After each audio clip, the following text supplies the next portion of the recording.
সপ্তম শ্রেণীর গণিত বইয়ের 103 পৃষ্ঠা। এখানে অনুপাত ও সমানুপাত নিয়ে যে অঙ্কগুলো দেওয়া আছে, বাস এই সমস্যাগুলো সমাধান করার চেষ্টা করি। তাহলে প্রথমেই দেখো দুইটি সংখ্যার অনুপাত আছে 14:5। একটি সংখ্যা 5×56 হলে অপর সংখ্যাটি নির্ণয় করো। তো এই জায়গাটায় যে সমাধান করার জন্য তোমাকে দেখতে হবে প্রথমে দুইটি সংখ্যার অনুপাত 14:5, একটি সংখ্যা 56 হলে অপর সংখ্যাটি কত। যেহেতু এখানে প্রথম এবং দ্বিতীয় সংখ্যা কোনো উল্লেখ করা নাই, কিন্তু এখানে আনুপাতিক দিক দিয়ে 14 আগে পরে 5, তাহলে এইটা তুমি কোন অনুপাত ধরবা? যেহেতু প্রথম দ্বিতীয় উল্লেখ নাই, সেহেতু এটাকে তুমি প্রথম অনুপাত ধরে নিবা। এই ক্ষেত্রে দ্বিতীয় অনুপাতকে তোমার ধরে অপর অনুপাত হিসাবে দ্বিতীয়টাকে তুমি x ধরতে পারো। তো আসো সেটা সমাধান করে দেখাই। এখন মনে করো এক দাগে যেটা আছে, এটা হচ্ছে দেওয়া আছে দুইটি সংখ্যার অনুপাত, দেওয়া আছে দুইটি সংখ্যার অনুপাত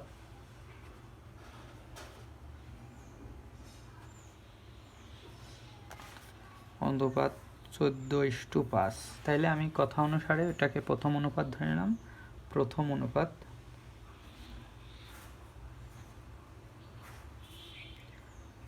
অনুপাত সমান 56 আর দ্বিতীয় অনুপাত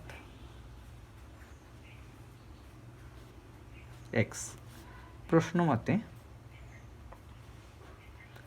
খেয়াল করবা, এখানে প্রশ্ন মতে হচ্ছে ওই পূর্বের যে অনুপাত দুইটি সংখ্যা 14:5 সমান সমান লিখবে। এটাকে যেহেতু প্রথম অনুপাত ধরেছ, সেহেতু এটা প্রথম রাখবা 56:x। এখন এইটাকে প্রথাগতভাবেই 14/5 সমান সমান তুমি 5×56/x লিখতে পারো।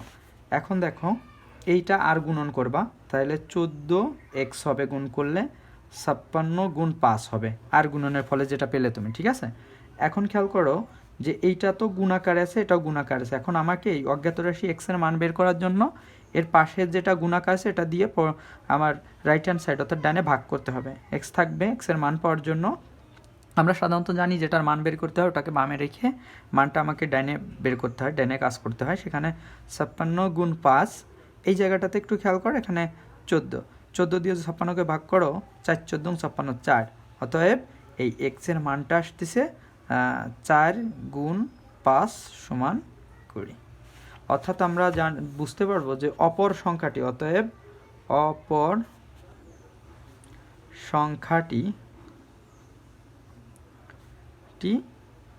20।